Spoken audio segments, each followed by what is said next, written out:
particular characteristic of your defense that has really driven that to have a lot of pressure on the quarterback right away in games? We missed a couple sacks. I wish we'd have more at this point. I think there was a couple holding penalties that negated that, and we missed a guy at Texas A&M a few times. So we've come free a lot. We've applied a lot of pressure.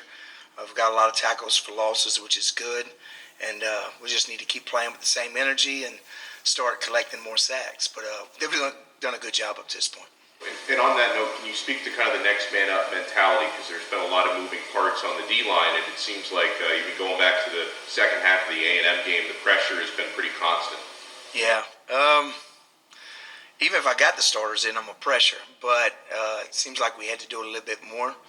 So hopefully we get those guys back and start getting kind of in sequence again. But it's good for the young guys, especially in a game last week. A lot of people got to play, which is always good. And practice isn't the same as game experience. When you get in a game and you have game experience and you do well, you have something to fall back on.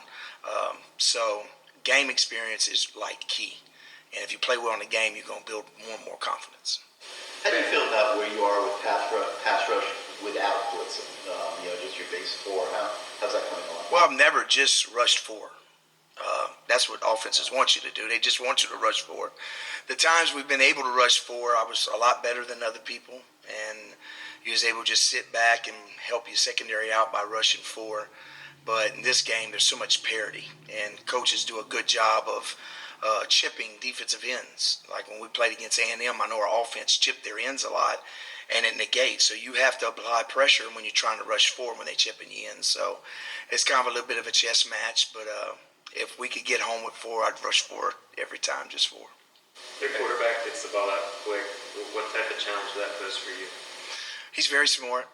He knows what to do with the ball, gets it out fast. We're going to have to knock down some balls, especially on early downs to get him in third and long.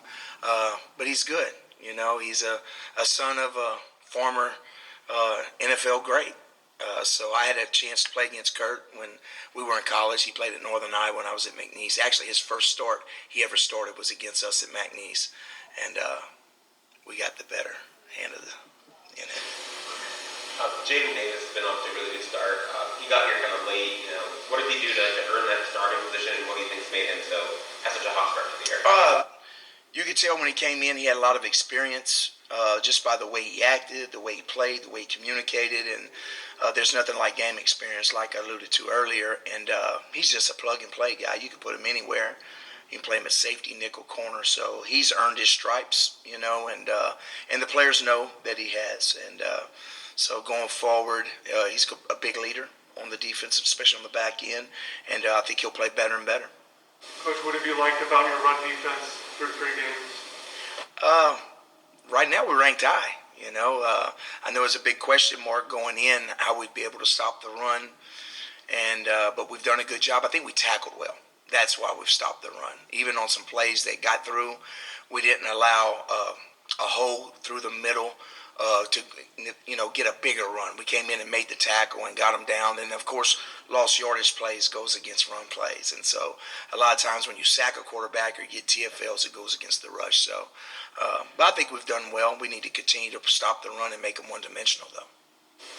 How does Ruben Maine compare to some other freshmen that you've coached in the past? He's off to also a really good start. He's got 8 pressures already. He's doing pretty well. I've never coached a freshman like him in the places I've been. I've had some older guys as good as him, but a freshman to be that powerful, that mature, it's got a lot of elite skill sets. He's going to continue to be better, and I'm excited for him in his future. How's the Corey Couch doing? Doing awesome. He's doing really good. He's got a lot of confidence right now, playing the nickel spot. He messed around a little bit with corner in the fall camp, but he's kind of settled into where he's our nickel guy, and which he has experience at, and he's playing at a high level right now, and he needs to continue, and I'm happy with the way he's playing. Maybe Chase Smith game from the other night. Chase is, of course, he doesn't have a lot of game reps. Chase is, coming off that injury, so every time he gets in the game, it's a new experience, but he's fast. and he sees things and he triggers, and he's got a bright future. The more he plays, the better he's going to get. I would bet probably on the back end of the season, he would probably be in the game in a lot more meaningful reps. But if he stays healthy, that guy's got a chance to be a really, really good one. How did James Williams do without Cam in that game? He did good. James, like if we're watching film and we're making checks, James is usually the guy who comes up with the answer first. Cam's always the more calm guy, and he's like the quarterback on the field. So out on the field, Cam makes most of the checks. He weathers the storms a little bit better, but James did a great job of leading Harris, which was his first start, and James did awesome, which I knew he would. James is really into the game plan. He's really smart, and he did a good job of being a leader back there. And what did you think of the freshmen who got a chance to play more against the equipment? And some growing pains. Some of the freshmen had growing pains. I thought Harris came in and he did well. I know he's his second year in, but he came in, he's building confidence, and he's playing well. Some of the freshmen were in there, and they really weren't ready to play in the game. But you got to get them experience at some time. So some of the young backers got in, and that was good to see. And, of course, our defensive line, a lot of young guys in there. So Seems like Damari got a lot of time at nickel. he did. He should have blitzed 2 more times, and he didn't. He didn't get the check, so he might have made a couple more big hits if he'd have blitzed. But he's got a really good skill set. I could see him being a nickel, a safety. He could really play everything. He could play corner as well. But I think a nickel spot's probably his best suited for him, probably best suited for us. Coach mentioned the energy being quite consistent early in games from your defense early on. How have you noticed that's factored into limiting yards after catches, especially when you're trying to look to force a lot of 3 and outs throughout the course of the game in particular pockets of it? I think it's the way you practice.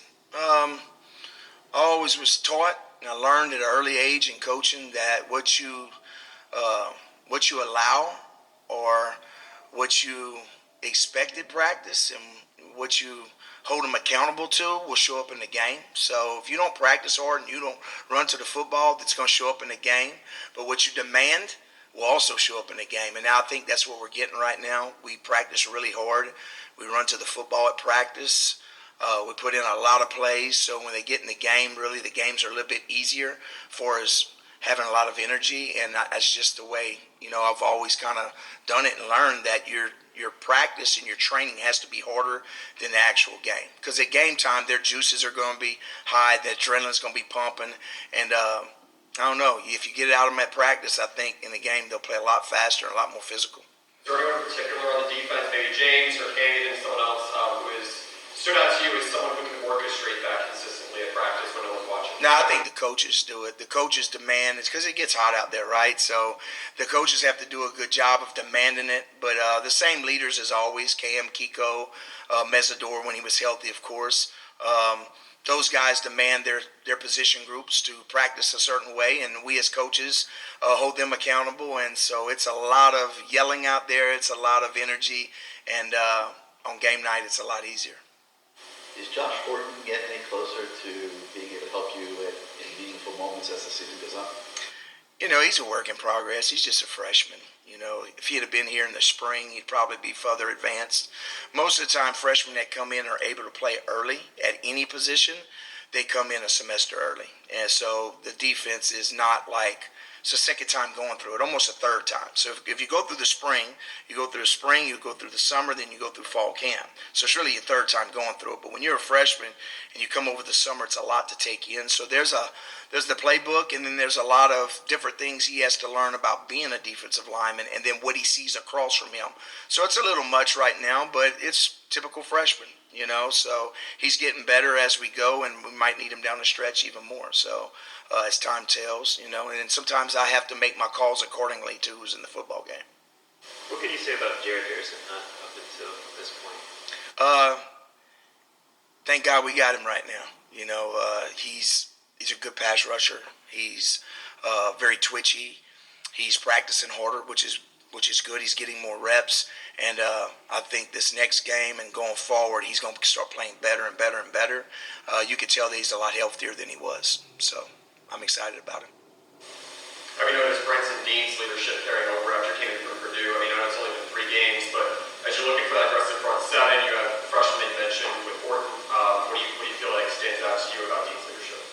Travis, the way he works, he doesn't say a lot. We don't have a lot of talkers on defense.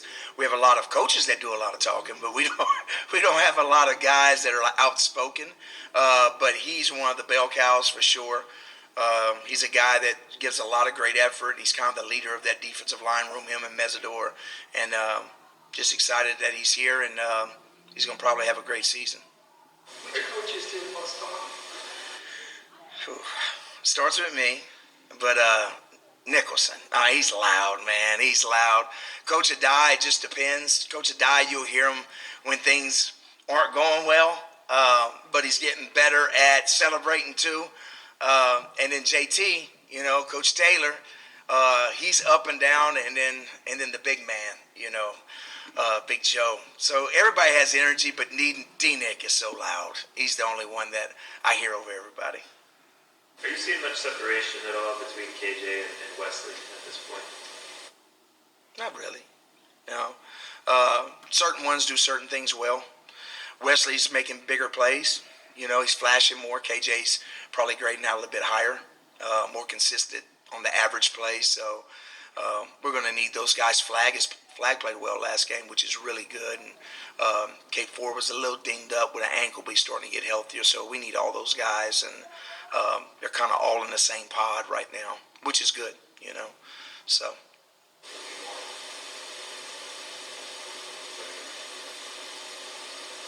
Off week after this game, can that be tough for a coach? For the guys, how do you keep them engaged and stuff when they don't? Well, in the past, on the open dates, what I like to do is, of course, you get ready for the next opponent going forward. And you also take everything that's happened to you. You make a cut-up film. And you go back and you work those plays again, those defenses. So you make your corrections. We do it every week. But then you take a collection of all the games you've played. And you make one big cut-up and you draw up those cards. And you go back and revisit it. Because people, that's what they see. What they see on film is what they're going to try and hit you with. So you always got to manipulate what you do. Even if you made a mistake and you wasn't right, your players didn't do the right thing, you still have to show them that at practice, because that play is going to show back up. And it might be a different player in the game, So you always try to do that. So you do a good job of looking at yourself and what calls you made, and then also the mistakes that you've made in the game, and you do those corrections, and that's really important in the open week. What has Jake Lichtenstein bring to the line this year? He's an older guy. He's only gotten so many reps so far. Yeah. What does he bring? He's dependable. He's a big, strong guy. He's a little bit limited on reps right now, but he's getting healthier, which is good. And so he's a guy that never messes up. Like, he's going to be where he's supposed to be. Because of his injuries and of the past, he's not able maybe sometimes to make a play that you want him to make or do a little bit extra, but he's always where he's supposed to be. But now he's starting to trigger a little bit more, like him going to get on that fumble the other night. So I'm excited for him. I think down the stretch he'll play better as he goes too, because he'll feel better.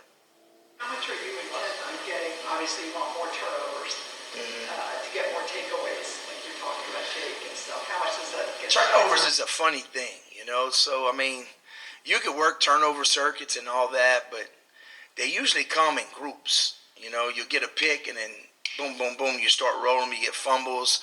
You can just always, you always practice with takeaways at practice, stripping the ball out and all that. Most of ours is on the fumbles is putting our hat on the football. Kiko's the other night, 22, so it really wasn't a strip. It was what we call biting the ball. They put their hat on the ball. And interceptions a lot of times comes from pass rush, not necessarily beating the receiver to a route, but the pass rush causes it. So I don't know how to.